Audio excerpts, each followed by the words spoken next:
राज्यात सध्या मुसळधार पावसानं शेतकऱ्यांच्या पिकांचं नुकसान झालंय तर अतिपावसानं नागरिक बेजार झाले। त्यातच महागाईनं सामान्यांना जेरी सांडलाय। वाढता वाढे तसं पेट्रोल, डिझेल, खाद्यतेल, घरगुती गॅस सिलेंडर यांचे दर दिवसागणिक नवीन उच्चांक गाठतायत।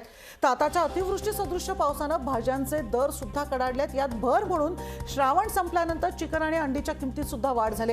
यातल्या काही गोष्टी केंद्राच्या अखत्यारीत येत आहेत तर काही राज्याच्या, पण या सगळ्या महागाई सामान्य मात्र भरडले जात आहेत। यावर सामान्यांच्या नेमक्या काय भावना आहेत, त्यांना नेमकी कशी झळ बसते, त्यांचं मुख्यमंत्र्यांकडे काय म्हणणं आहे ते आपण जाणून घेणार आहोत।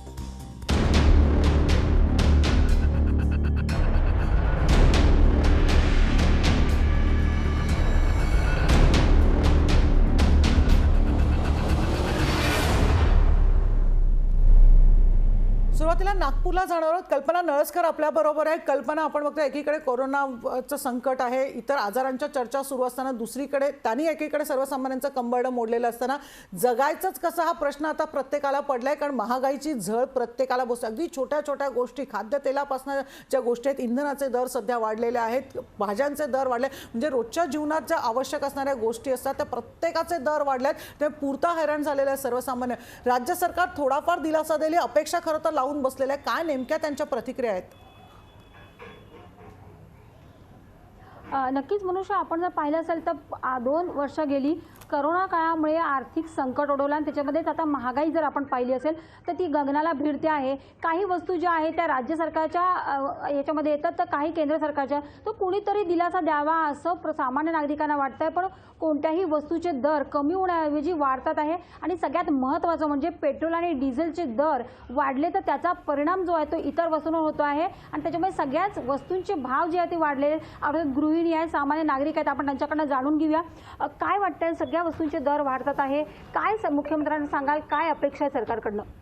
नाही, मुख्यमंत्र्यांना सांगायचं आहे की निदान जे आहे आरोग्य, शिक्षण आणि अन्नधान्य याच्यावर तरी तुमचा सरकारचा कंट्रोल असला पाहिजे। कारण हे अगदी तळागाळातल्या लोकांपासून ह्यांना सगळ्यांचा पुरवठा झाला पाहिजे आणि जर ह्या गोष्टी महाग झाल्या तर लोक सुदृढ राहू शकणार नाही, शिक्षण घेऊ शकणार नाही किंवा आरोग्य व्यवस्थित राहणार नाही। निदान ह्या तरी वस्तूवर त्यांचा कंट्रोल असलं पाहिजे। आणि नुसतेच हे राजनीतीमध्ये सगळे व्यस्त आहेत। पेट्रोलचे भाव वाढलेले आहे, दुपटीने तिपटीने वाढले आहे, खाद्यतेल वाढलं आहे, डाळींचे, धान्याचे, सगळ्याच गोष्टीचे भाव वाढले आहे। आणि शिक्षणाचं तर काय विचारूच नका। कोरोनामुळे सगळी पूर्ण फी भरल्या जाऊन राहिली, त्यामुळे ना आमच्या गृहिणींना खूप त्रास होऊन राहिलेला आहे। पुढची बचत होत नाही। जर असंच सगळं शिक्षणामध्ये आणि आरोग्यात याचा पैशात खर्च केला तर मग भविष्यामध्ये 10वी नंतर आम्ही योग्य शिक्षण या मुलांना देऊ शकत नाही, कारण बचतच उरणार नाही। तेवढाले मोठे महागाचे क्लासेस कसे लावायचे, त्यांना योग्य रीतीने कसं घडवायचं, हा मोठा संकटाचा विचार येऊन गेलेला आहे। याचा मुख्यमंत्र्यांनी चांगला विचार करायला पाहिजे। नक्कीच आपण पाहिलं तर भविष्याचा विचार येतो आहे। आपण पाहिलं असेल पावसामुळे आता भाजीपाल्यांचे दर देखील वाढलेले आहे, एकीकडे सगळ्याच गोष्टींचे दर वाढत आहे। तर काय मुख्यमंत्र्यांकडे मागणं आहे, काय पाऊल उचललं पाहिजे सामान्यांना दिलासा देण्यासाठी? एक तर आंतरराष्ट्रीय याच्यामध्ये पाहिलं तर आपला भारत देशाचे जे नेते आहेत त्यांना आंतरराष्ट्रीय याच्यात भारत आपल्याला समोर न्यायचा आहे, परंतु खालच्या दर्जावर काय सुरू आहे याचा अभ्यास कोणी करत नाही आहे। खालचा मजूर, कोरोना काळामध्ये मजुरांचे हाल काय झाले, त्यांना निराधार योजनेचे त्यांना पासबुक काढायला लावले, पासबुकमध्ये त्यांना पैसे भरायचे आहे, त्यांना डॉक्युमेंट जमा करायचे, ते कुठून करतील? परंतु अशा समस्या ज्या आहेत, गॅस महागले आहे, पेट्रोल महागला आहे, या खालच्या दर्जाच्या लोकांना याचा जरी काही फरक पडला नसेल, परंतु अन्नधान्य, तेल, खाण्याचे पदार्थ, कपडे लत्ते हे सगळ्यांनाच लागू आहे। त्याच्यामुळं खालच्या दर्जाच्या लोकांचा विचार करून त्या अर्थव्यवस्थेचा योग्य तो निर्णय त्यांनी घेतलेला पाहिजे की खालच्या लोकांना काय परिणाम होत असेल। नक्कीच खालच्या लोकांना तुम्ही पाहत असाल की गेल्या अनेक दिवसांपासून तुम्ही आंदोलन करताय, पेट्रोल डिझेलचे भाव कमी व्हायला, पण कुठेही सकारात्मक पाऊल उचलत नाही। आता भाजीपाल्यांचे दर कडाडले, तर काय सांगाल मुख्यमंत्र्यांना? नाही, अगोदर पेट्रोल डिझेलसाठी आंदोलन केले। आज पेपरला आलं की मेथीचे भाव जे आहे ते 140 रुपये किलो आहे, म्हणजे पेट्रोलपेक्षाही भाजीचे दर वाढले आहे। आता काय करायचं, म्हणजे आता कळून नाही राहिलं की काय केलं पाहिजे। हा विचार सरकारने करायला पाहिजे। त्यांना माहीत असायला पाहिजे की गेले 2 वर्ष झाले कोरोना काळामध्ये सर्व जनताचे कामं जे आहे जे सुरू होते ते अस्तव्यस्त झाले, ते डिस्टर्ब झाले पूर्णतः। आणि मुलांच्या शिक्षणाचा प्रश्न आहे, आरोग्याचा प्रश्न आहे, हे सगळे प्रश्न हे ज्वलंत प्रश्न तयार झालेले आहे। हे सरकारच याकडे गांभीर्याने लक्ष दिलं तर यावर हल काढू शकते, पण त्यांचं लक्ष पूर्ण राजकारणाकडे आहे. आता इलेक्शन येऊन राहिले ते त्यामध्ये व्यस्त राहतात, पण इलेक्शन हे कुठल्या भरोशावर लढतात? शेवटी सामान्य जनतेचं ज्यांना मत दिलं जाते त्या भरोशावर हे सत्तेवर जातात आणि आपली सत्ता भोगतात, ऐशो आराम करतात, त्यांना मोठ्या मोठ्या सगळ्या सुविधा मिळतात. पण सामान्य जनतेचं काय? त्यांना पूर्ण त्याच हालतीवर ते सोडून देतात, त्यांचं काही भलं करत नाही आणि हे फक्त आणि फक्त स्वतःच्या जवळच्या लोकांचं भलं करतात, एवढंच हे करतात. म्हणून ह्या सरकारने गांभीर्याने लक्ष दिलं पाहिजे. शेवटी चाबी जी आहे ते सत्तेची चाबी हे जनतेजवळ राहते, हे त्यांनी विसरता कामा नये. नाहीतर यांना धडा शिकवल्याशिवाय राहणार नाही. यांनी सामान्य जनतेकडे लक्ष द्यायला पाहिजे, हेच मी म्हणेल. नक्की सामान्य जनतेकडे लक्ष द्यायला पाहिजे. तर तुम्हाला काय वाटतं काकू, काय समस्या निर्माण होत आहे, काय मागणी कराल? सगळ्या वस्तूंचे भाव वाढत आहेत. आमची मागणी जनतेची एकच राहील की मोदी सरकार असो की राज्य सरकार, केंद्र सरकार असो की राज्य सरकार असो, या दोन्ही सरकारनी या महागाईच्या काळामध्ये विशेष लक्ष द्यायला पाहिजे. आणि ही जी काही महागाई वाढली, आज बघताय आपण सिलेंडरचा जो भाव आहे 900 रुपयाच्या पार गेलेला आहे, पलीकडे गेलेला आहे.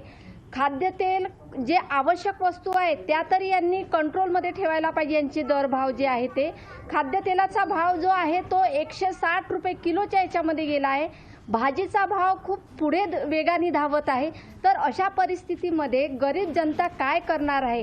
गरीब जनतेला आता दुसरा पर्याय राहिला नाही. जर केंद्र सरकार आणि राज्य सरकार याच्याकडे विशेष गांभीर्याने लक्ष देत नसेल तर जनतेजवळ आता एकच पर्याय उरलेला आहे, तो म्हणजे आंदोलनावर आंदोलन. आणि याच्यापेक्षा जनता आता एवढी चिडलेली आहे, जर सरकार ऐकत नसेल तर याच्यापेक्षा पुढे तीव्र आंदोलन करण्यात येणार आहे. हा आमचा गरीब जनतेचा इशारा आहे केंद्र सरकार आणि राज्य सरकारला. नक्कीच गरीब जनतेचा इशारा आहे. काकू, तुम्हाला गृहिणी म्हणून काय त्रास होत आहे? इतके सगळे भाव वाढले, काय म्हणाल सरकारला? सगळ्या गोष्टींनी महागाई पेटलेली आहे, बजेट बरोबर बसत नाही, पेमेंटच्या मानाने सगळं आखून घ्यावं लागतं. सिलेंडर महाग, साखर महाग, तांदूळ गहू महाग, डाळी महाग, राशन कार्ड ज्यांना धान्य मिळतो त्यांनाच मिळतो, बाकीच्यांना मिळत नाही. भाजीपाला महाग, आपला बजेट सगळं बिघडून गेलेलं आहे ना. त्यामुळे नक्कीच आपण जर पाहिलं तर सगळ्या सर्वसामान्य जनतेचं हाच प्रश्न आहे की केंद्र सरकार आणि राज्य सरकारने आता याकडे त्वरित लक्ष द्यावं. मनुश्री, निश्चितच आपण बघतो आता कशा प्रकारे सरकार गंभीर दखल घेत आहे बघणं महत्त्वाचं ठरणार. औरंगाबादला जाऊया, सचिन बडे सुद्धा आपल्या बरोबर आहे. सचिन, आपण बघतोय संपूर्ण औरंगाबादकर अगदी राज्यामध्येच हीच परिस्थिती बघायला मिळते. अतिवृष्टीने पिकं हातची गेलेली आहेत. पर्यायानं आपण बघतोय जे उत्पादन आहे त्या उत्पादनावर परिणाम झालेला आहे. भाजीपालासारख्या ज्या छोट्या छोट्या रोजच्या जीवनावश्यक गोष्टी सुद्धा महाग झालेल्या आहेत. इंधनाचे दर वाढलेले आहेत, गॅसची सबसिडी वाढलेली आहेत. रोजचं जगायचं कसा हा प्रश्न परत उपस्थित होत आहे. काय नेमक्या प्रतिक्रिया उमटतायत? मनुश्री, आपण पाहिलं की कोरोनाच्या काळामध्ये बहुतांश नागरिकांच्या नोकऱ्या गेल्या, हाताला रोजगार नव्हता. मग घरी असणारी बायको असेल, मुलं असतील किंवा आपला संसार सांभाळायचा कसा, हा प्रश्न निर्माण झालेला होता. अशामध्ये पेट्रोल, डिझेल, खाण्याचे जे काही महत्त्वाच्या वस्तू आहेत, जी दैनंदिन लागणाऱ्या जीवनाच्या ज्या जीवनावश्यक वस्तू आहेत, त्यांचे भाव हे गगनाला भिडलेले आहेत. त्यामुळे खिशामध्ये जेवढाही पैसा येत नाही त्यापेक्षा दुप्पट असा खर्च सध्याच्या स्थितीला निर्माण झालेला आहे. प्रत्येक गोष्टींचे भाव हे वाढलेले आहेत, परंतु कुठल्याही नागरिकांचा पगार काय वाढलेला नाहीये आणि काहींना तर नोकऱ्याच नाहीयेत. मग अशा परिस्थितीमध्ये या जीवन मरणाच्या आयुष्यामध्ये चालायचं कसं, या लढाईत जगायचं कसं, हा प्रश्न निर्माण होतोय. अशा वेळेला काय वाटतं नागरिकांना, त्यांच्याकडून जाणून घेऊयात, कारण कुठलेही भाव कमी न होता हे वाढतच चाललेले आहेत. दादा, काय सांगणार? महत्वाची वस्तू म्हणून आपण पेट्रोल डिझेलकडे देखील पाहतो, खाण्यापिण्याच्या वस्तूंकडे देखील पाहतो. मग ते पेट्रोल डिझेल असेल किंवा खाण्याचं तेल असेल, याचे भाव गगनाला भिडलेले आहेत, परंतु खिशामध्ये तेवढा पैसा येत नाही. आज संकट असताना सुद्धा राज्य किंवा केंद्र सरकार फक्त राजकारण करतंय, परंतु नागरिकांकडे लक्ष देत नाही. काय तुमची भावना? माझी भावना मी अशी व्यक्त करतो की आज मागील पाहिलं तुम्ही तर आपण जे भारतीय जनता पार्टीनं आपल्याला जे लोकांना सांगितलं होतं की आम्ही अच्छे दिन लाने वाले है, हे अच्छे दिन म्हणता म्हणता लोकांकडून त्यांनी मतदान घेतलं व अच्छे दिन म्हणून बुरे दिन आणले त्यांनी. या बुरे दिन मध्ये आज अक्षरशः लोकांचे एवढे हाल, वाईट दिवस चालू आहे की कोरोनाच्या काळामध्ये लोकांना एक तर नोकऱ्या नाही, एक तर कामधंदे नाही, ज्यांचे छोटे मोठे व्यवसाय आहे ते व्यवसाय पण त्यांचे ठप झालेले. अक्षरशः लोक स्वतः आत्महत्या करायला हे झालेले, इतके परेशान आहे लोक. आणि अशातच या नालायक सरकारला कळायला पाहिजे की त्यांनी या अशा परिस्थितीमध्ये एवढी भाववाढ केलेली आहे. आज गॅसचे भाव पाहिले तर तुम्ही 950 रुपये आहेत. मागील 5 वर्षा पहिले 550 रुपये गॅसचे भाव होते. तसेच त्यांना सबसिडी 120 रुपये मिळत होती. पण आज 950 रुपये भाववाढीनंतर सबसिडी फक्त 2 रुपये देतात ते. म्हणजे यांना कळायला पाहिजे की नेमकं करतात काय. त्यानंतर पाहायला गेलं तर राज्य सरकार, केंद्र सरकार काही पण विषय राहिले की एकूणमेकावर ढकलतात. ते लाव सीडी आणि काय सीडी वगैरे काय असं चालू आहे त्यांचं. यामुळे मी यांचा जाहीर निषेध करतो या सरकारचा. परंतु मुख्यमंत्री महोदयांचं सुद्धा कर्तव्य आहे, जसं पंतप्रधान महोदयांचं कर्तव्य आहे तसं मुख्यमंत्री महोदयांचं सुद्धा कर्तव्य आहे. तुम्ही त्यांना काय सांगाल? कारण आज आपण पाहतोय जर काम केलं तरच घरात पैसा येतो, परंतु ही महागाई एवढी आहे की घरातच पैसाच टिकू देत नाहीये. मुख्यमंत्री साहेबांना मी एकच विनंती करतो, जे काही मुलं आहे शिकलेले व अशिक्षित, त्यांना लवकरात लवकर त्यांनी नोकऱ्या उपलब्ध करून द्यायला. आज जर बजाज नगरमध्ये जर तुम्ही फिरसाल तर लगभग 50% कंपन्या ह्या बंद झाल्या आहे आणि ज्या कंपन्या आहेत त्या कंपन्यात जे मुलं ऑलरेडी लागलेले आहे ते काही काम सोडायला तयार नाही. कंपन्यावाल्यांकडे जे मुलं जात आहेत ते नोकरीसाठी ते म्हणतात आमच्याकडे स्टॉक आहे, तुमच्यासाठी जागा नाहीये. अशी म्हणजे परिस्थिती. रोजगारच निर्माण नाहीये, घरात पैसा यायला जागा नाहीये. मग अशा वेळेला जगायचं कसा प्रश्न निर्माण होतोय. आपल्यासोबत काही असे विद्यार्थी आहेत जे कंपनीमध्ये काम करून स्वतःचा घर खर्च चालवतात. दादा काय सांगशील, काय परिस्थिती आहे? महागाई वाढलेली आहे, घर चालवायचे आणि तू स्वतः काम करून घर चालवतो, परंतु मग अशा वेळेला खिशामध्ये पैसाच जमा होत नाही आणि महागाई खूप वाढलेली आहे. हा, मग महागाई वाढली, पेट्रोल डिझेल. आता कंपनीत काम करायला जॉब सुद्धा भेटत नाही. ते तर म्हणतात ते जॉब वॅकन्सीत नाही म्हणतात कंपनीवाले. आता जगाचं कसं 12,000 पेमेंट, घर चालवायचं कसं, गॅसचे भाव वाढले, पेट्रोल डिझेल महागाई, पालेभाज्या हे सुद्धा वाढलेलं आहे. आता जगाचं कसं, बेरोजगारीचं प्रमाण भरपूर वाढलेलं आहे. बेरोजगारी वाढलेली. मग मुख्यमंत्री महोदयांना काय सांगणार? कारण आता नोकरी नाही आहे आणि दुसरीकडे भाव तर खूप वाढत चाललेत. माझी एकच विनंती की त्यांनी लवकरात लवकर जागा काढून बेरोजगारीचं प्रमाण कमी करावं. मनुष्य आपण पाहू शकतोय बेरोजगारीचं संकट आहे, घरामध्ये पैसा येत नाहीये आणि दुसरीकडे पाहिलं गेलं तर महागाई एवढ्या मोठ्या प्रमाणामध्ये वाढत चाललेली आहे की खिशामध्ये पैसा नसताना जगावं कसं आणि जी काही वस्तू आहे एवढ्या महागात खरेदी करावी कशी, हा प्रश्न आता सर्वसामान्यांना पडत आहे. म्हणून निश्चितच साताऱ्याला जाऊया. प्रशांत जगताप सुद्धा आपल्या बरोबर आहे. प्रशांत, आपण बघतो अगदी राज्यभरात हीच परिस्थिती आपल्याला सध्या बघायला मिळते. एकीकडे कोरोनामुळे बेरोजगारी आलेली आहे, आर्थिक संकट ओढवलं, अनेकांच्या नोकऱ्या गेल्या, पगार कपात झाले, त्यातच आता हे महागाईमुळे आपण बघतोय कंबरड अक्षरशः मोडलेलं आहे. मुलांची फी कशी भरायची हा सवाल सुद्धा आता उपस्थित होते. काय नेमक्या प्रतिक्रिया उमटतायत? नक्कीच मनश्री, आपल्यासोबत खरं तर सातारकर आहेत. कोरोना काळात गेले 17 ते 18 महिने झालं लोकांच्या नोकऱ्या गेलेल्या आहेत, लोक बेरोजगार झालेले आहेत. अशा काळामध्ये राज्य सरकार असेल, केंद्र सरकार असेल, यांनी खरं तर महागाईवरती खरं तर आटोक्यात आणली पाहिजे होती. मात्र याच्यामध्ये महागाईचा भस्मासूर जो आहे तो खरं तर मोठ्या प्रमाणामध्ये वाढवलेला आहे. त्यामुळे सर्वसामान्यांना हे खरं तर महागाईचा भस्मासूर जो आहे तो खरं तर गिळू टाकतोय. त्यामुळे सर्वसामान्य जे आहे ते खरं तर मेटाकुटीला आले आहेत. गॅस असेल, डिझेल असेल, पेट्रोल असेल, खाद्यतेल असेल, हे जे सगळीचे वाढ जे झालेले आहे ते खरं तर मोठ्या प्रमाणामध्ये इतिहासामध्ये खरं तर मोठ्या प्रमाणामध्ये जे वाढ झालेली आहे. त्यामुळे सर्वसामान्य नागरिक जे आहेत ते खरं तर संतप्त झालेले आहेत, वैतागलेले आहेत. आपल्यासोबत काही सातारकर आहेत, खरं तर त्यांच्यावर आपण जाणून घेऊयात. काय सांगाल ते? दादा, मायबाप सरकार, ठाकरे सरकारला आमची विनंती आहे की कोरोना काळात खरंच लोकांच्या, महिलांच्या, सफाई कामगारांच्या सगळ्यांच्या नोकऱ्या गेलेल्या आहेत. खूप मोठ्या मोठ्या संस्था बंद आहेत. खरंच जे रोजचा उदरनिर्वाह करत होते छोटी छोटी कामं करून, त्यांना आता घरी बसावं लागलेलं आहे. आणि महिलांना काय, रोज घरात अन्न शिजवलंच पाहिजे, घरातल्यांना सगळ्यांना खायला घातलंच पाहिजे.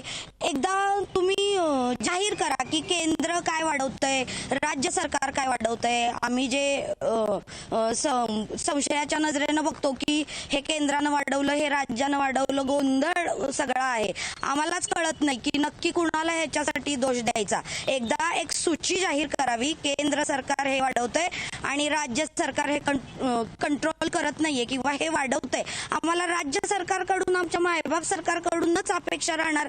आम्ही कशाला केंद्राकडून अपेक्षा करू? राज्य सरकारने जे काही ठराविक गोष्टींचे भाव कंट्रोलमध्ये ठेवलेत, तसं भाज्या असेल, गॅस असेल, पेट्रोल डिझेल असेल, दूध असेल, या सगळ्याची भाववाढ करू नये.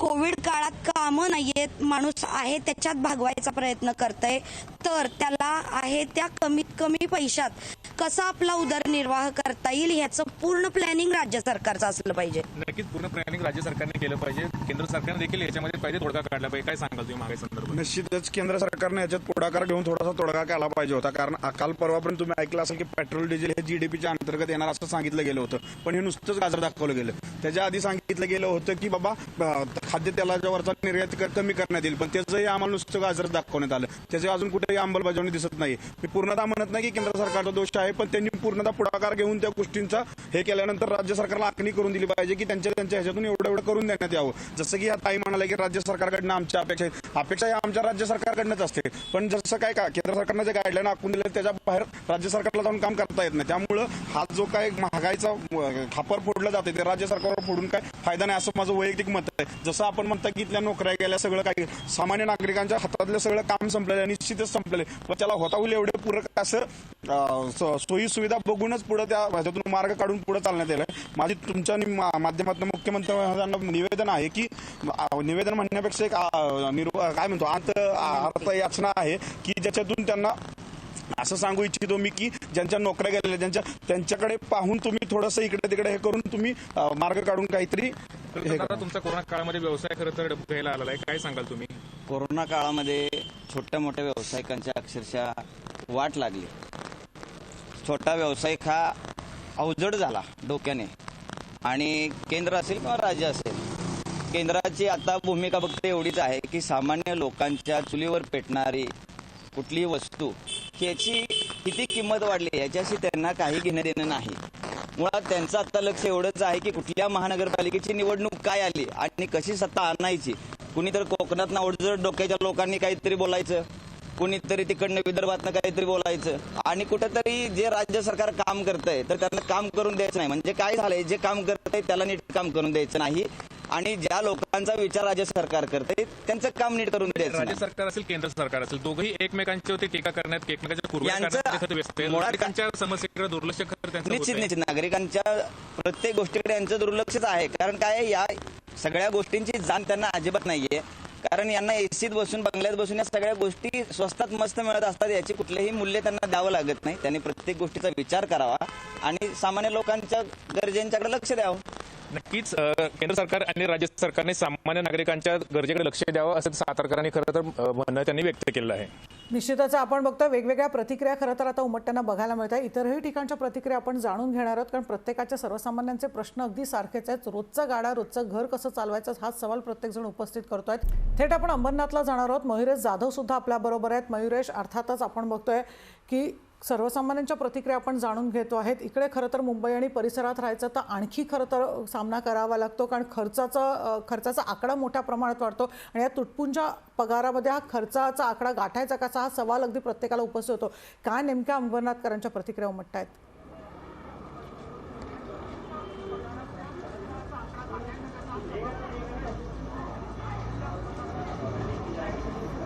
मनोश्री, जर आपण बघितलं तर कोरोना काळामध्ये अनेकांनी आपले रोजगार किंवा कामावर जी जाण्याची संख्या असते ती देखील कमी झाली, कारण की अनेकांनी आपले रोजगार कामातून गमावलेला आहे. त्यामुळे आता या घर कसं चालवायचं हा मोठा एक प्रश्न पडला आहे. त्यात जर आपण बघितलं इंधन दरवाढीमुळे अनेक जशी महागाई वाढतच चालले, भाजीपाला असो किंवा घरगुती गॅस असो, ह्यावर देखील आता भावाचे प्रमाण जास्त प्रमाणात वाढत. त्यामुळे आता या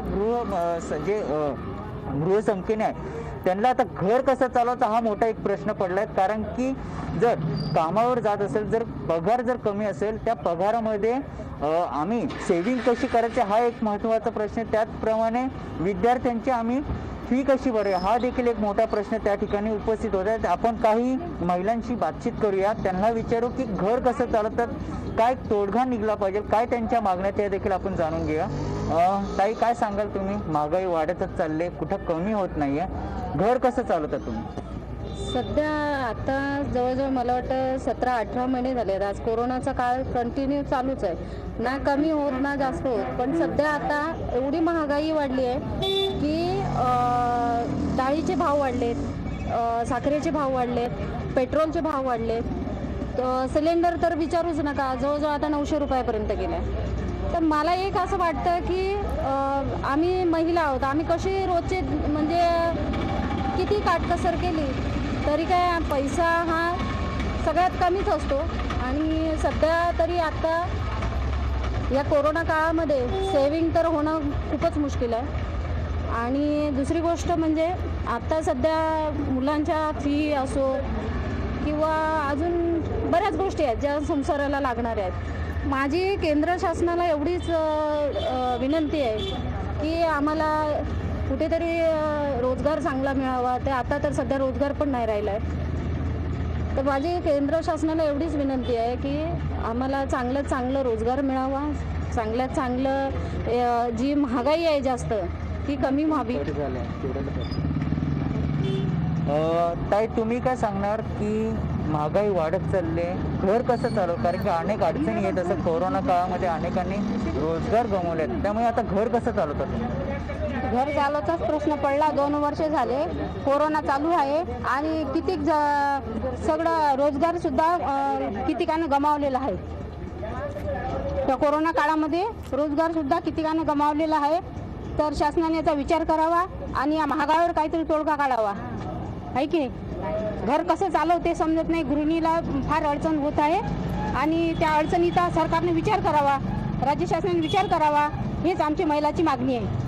ताई, नक्कीच राज्य सरकारने कुठेतरी दर कमी केलं पाहिजे. ताई, तुम्ही काय सांगणार की एकीकडे बघितलं की तुमच्या मनात एक भीती निर्माण होते की केंद्र सरकार महागाई वाढवते तर दुसरीकडे राज्य सरकार, आणि ही महागाई कुठे कमी नाही. कोरोना काळामध्ये अनेकांनी रोजगार गमावले, त्यामुळे आता महिलांवर एक मोठं संकट येते की घर कसं चालेल, त्यात महागाई वाढत चालली.